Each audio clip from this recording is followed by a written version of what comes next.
At least it was competitive last night. Unlike the game on Sunday against the arch rival Celtics after the Pat Riley statue unveiling. I'm talking about the engagement farming Lakers. At least they were competitive last night. At least they played the Orlando Magic all the way to the buzzer last night. The problem is what actually happened at the buzzer. And no, believe it or not, I am not going to lay blame on LeBrick. Even if he did ultimately toss up a classic trademark fall away LeBrick at the buzzer, this was not on LeClank. I've got to be fair. I have to be fair to LeClank. And the fact is, LeClank should have never had the ball in his hands at that moment. Because as I've said over and over and over and over again, this is now Luka's team. Yo, dude, from the second floor, time to wake the hell up and realize you are the dude now. You're the guy for the Lakers, which means you have to shoot that final shot. You have to shoot the final shot when you have that ball in your hands. And you're the guy that they want to have the ball in your hands. That's your job. That's what they brought you there for. This can't possibly be news to you. You're here to shoot the ball, so shoot the damn ball. Or if you know what? If you don't like the look, drive the lane. I'm okay with that too. The Lakers were only down by 1. They didn't need a 3, even though you had a pretty decent look. But if you didn't like that look, feel free to get to the rack and finish there. Feel free to get to the line and win it there. But the one thing you cannot do is pass it to the geriatric on the wing. That geriatric on the wing was never a laser. Not in this situation, not even in his prime. He certainly is no laser at the buzzer from the wing at age 41. So why the hell are you looking for the geriatric to bail you out? Why the hell are you passing up this shot to make this pass? Has 5 to get it in. Luka with 5 seconds. Luka, LeBron for the win. And Orlando's going to sneak out of here with a victory. I don't understand what that play was in the final 6 seconds. Yeah, neither do I. Yo, dude, were you trying to shoot the ball from the second floor? Shoot. What are you doing, man? Hideous, absurd, ridiculous. You did not like your look. Great. So you dished to LeClank, who had an even worse look? Like I said, man, shoot the ball or drive it. But don't take a slow motion pump fake, then pick up your dribble, then dish it to LeGramps so he can throw up a LeBrick and you hope he bails you out. How can you expect him to shoot that shot? Why would you expect him to hit that shot? LeClank putting in a spinning fall away at the buzzer was never going to happen. And Luka's got to know that. Not only is this not on LeBron, it is on Luka. Luka's got to wear that. And Luka has to understand something else. Pretty important because I don't know if he realizes this, but he's losing the entire planet. He's losing all of planet Earth because the entire planet is sick and tired of seeing him whine and bitch and complain and moan to the refs after every single play. I'm not going to pile on. I'm just stating the obvious. The internet is falling in hate with Luka. Everybody is so tired of it. They're all turning on this guy. He somehow escaped all that fat slander. Fat! And the loudest fat alarm ever. That one. Leans out. Slims down, and now everybody is just ringing the crybaby alarm on him. The Marvin Freeman alarm, if you will. My man just switched out one alarm clock for another. That's your new song, Luka. We started with Suzanne Vega, which was a whole hell of a lot of fun. Then, thanks to Nico Harrison, your new song became the Fat Alarm. It's a whole lot of noise, isn't it? It's a, wait for it, love this word, cacophony. Spell that, clones. K. It's a freaking cacophony.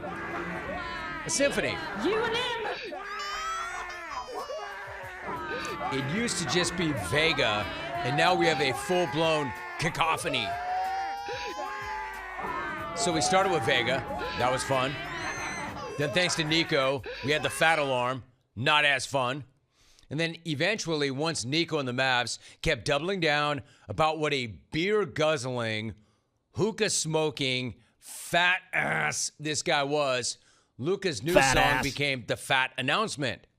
And now as a Laker, he has somehow surpassed LaFlop as the most annoying, whining baby in the league, which I would have never thought possible. That's why Luka's new song, an anthem, is the Marvin Freeman Crybaby Alarm.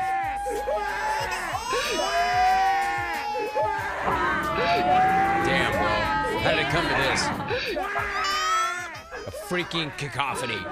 Now, all of that said, and I mean all that, but all of that said, and I just went in and was pretty real about that, but it's not as bad as a lot of you are making it out to be. It's bad. Actually, really bad in that respect. But some people are getting really carried away, acting like the Lakers now have a Luka problem, that all of the Lakers' problems are Luka problems. See, that's going too far. They still have one of the best franchise centerpieces in the NBA. They still have a guy who has already shown that he can lead a team to the finals. They still have a guy who is the current leading scorer in the NBA. They still have a guy who's not only that, but third in assists. So let's not make Luka out to be garbage or trash. Let's not put all of the Lakers' problems on Luka. Let's just say the last night was a disaster for the dude, shooting it throughout the game, and then the way he ended the game. And nobody is in the mood to defend him right now because everybody is sick and tired of his Marvin Freeman act every single night. You see? I can be more than fair to LeBag. In fact, I'm always fair to LeBag, which is why I'm not going in on LeBag. It's not on him. I won't even get on him for essentially running Luka under the bus after the game because Luka actually deserved it. We executed. Like I said, I feel like I'm not sure. I mean, obviously you have to ask Luka what he saw on that, but I thought he had a good look, and it looked like he kind of just lost his balance. You know, didn't have a rhythm with the ball, whatever the case may be, and it kind of allowed him to get back in front of him. You know, I was kind of off balance when he gave it to me. I thought he had a great look, but no, that's what I looked. That's my POV. So good. I mean, he's right. He's right. Now, did he have to air his teammate out like that? Well, yes. He's LeBag. Of course he did. That's what he does. It's just that this time he was clearly correct. Correct. LeBron was off balance. Luka did have a much better look. Period. I've got no problem with LeCap saying that because for once, it's not Cap. Luka did not make the right basketball play. If Luka takes that shot and misses that shot, nobody's saying anything because we expect him to take that shot. But if you're not going to take the shot because you don't like the look, and then you're going to wait for LeBron to bail you out with a worse look, then we have a problem. Now, all that said, again, I need to also pause for a second and give the Orlando Magic some bleeping credit for real. Now, y'all know this is a big Orlando Magic house. And nights like last night are the reason why. They're gritty and they're tough.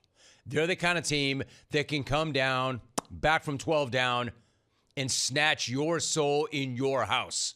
Nobody should be surprised at what the Magic did to the Lakers last night. At least I'm not. I'm not. Because if you've been listening, I've been saying all along how flawed this Laker team is, how they're on track to be one and done in the playoffs, how this roster just is not good enough to contend, how the pieces don't even really fit. And that would still be the case whether or not Luka knocked down that game winner or gagged away the game the way they did last night. And evidently, I'm not the only one who thinks so. Evidently, the new Laker ownership agrees regarding roster construction. You know that whole thought like, well, if the big three could just get healthy and be on the floor at the same time, what about it? They don't fit. They don't mesh. They don't work. Not only do the pieces not fit, they don't guard anybody. So it's not a good roster, even if they're healthy. And the new Laker ownership group knows this. This is why, and this is awesome. I love this. This is why they're going to have their Dodger guys checking in on the basketball guys. Dan Wojcicki, ex-Post, quote, in a conversation with reporters, new Lakers president of business ops, Lon Rosen, says the plan is for Rob Pelinka with input from Andrew Friedman and Farhan Zahidi will continue to handle basketball operations. Pelinka told reporters the plan is to have an expanded front office this summer. So, there's some Laker fans that are upset that Rob Pelinka gets to stay on board. But how funny is it that this dude has to listen to the baseball people as part of the deal? I mean, it's actually absurd, and I actually love it. I love Andrew Friedman. I do. This dude is so great. He's great at his gig. He's great at the jungle. He's brilliant. I've got nothing bad to say about him at all, except that I have absolutely no idea what that dude knows about basketball, and I really don't care. I have no idea if he knows anything about basketball, and I still trust him way more than I do Rob Pelinka when it comes to basketball. What you know about basketball? See, that's the thing. Telling Rob Pelinka to listen to the baseball folk when building the Laker roster is both absurd and correct at the same time, and honestly, hilarious.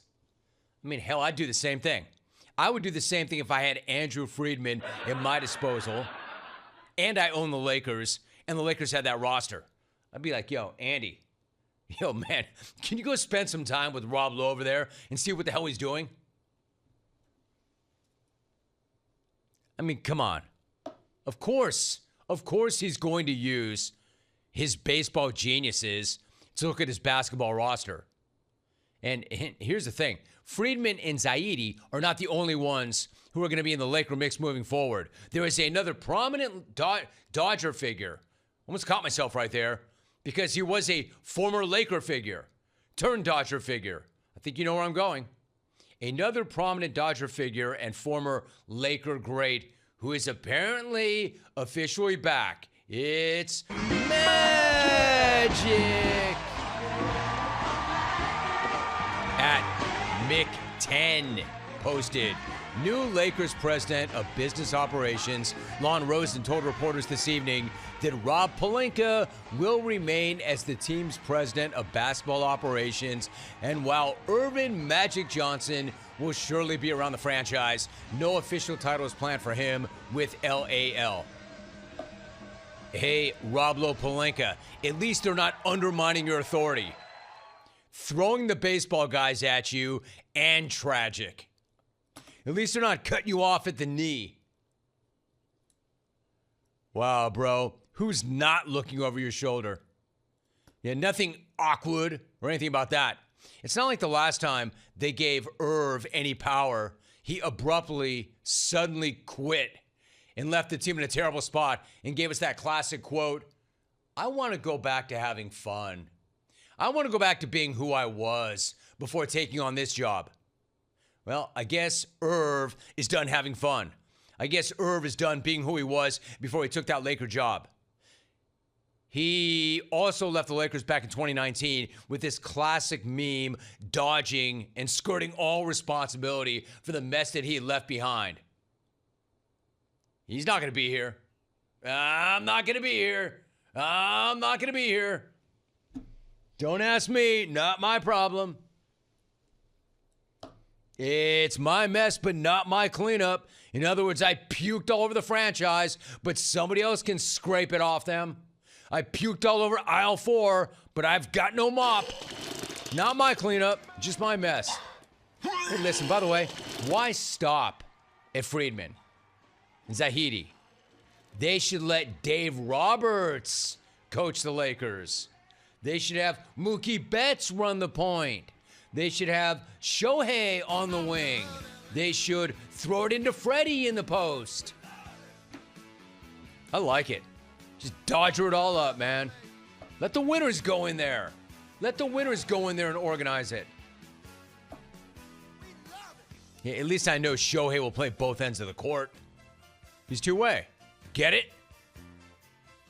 Unlike LeBron, Luka, and Austin, they're not guarding anybody. You see, LeCap Nation? You see, I do not have it in for your dude. I'm not always coming for your dude. If I did, I would have put it all on him, but I didn't. I absolved LeCap and LeClank of all responsibility in that last night. It was not on him. It was on Luka. And I've got no problem saying it. No cap. LeCap Nation. I do not have it in for your guy. It was not his fault. Now, the backboard in the crypt is still shaking from that shot, but it's not his fault. He had no business even being in that position to take that shot. Hideous brick, but it's not his fault. Like, dude, why are you looking for LeClank to bail you out, Luka? Come on, man. Do your job, Luka. Do your job. Now, in Luka's defense, he did say, I probably should have shot it. I probably should have drove to the rack. Right. You should have. You should have done anything except what you did do. 1-800-636-8686. Hey, Levy. Where are you? Laker honk? Man, am I the only one who finds humor in the Dodgers using their management to go in there and clean up the Lakers' mess? But why wouldn't they? They're so much better at what they do. And they're probably, not only are they so much better at what they do, they're probably better than the Lakers are at what they do. And they're not even basketball people. Love it.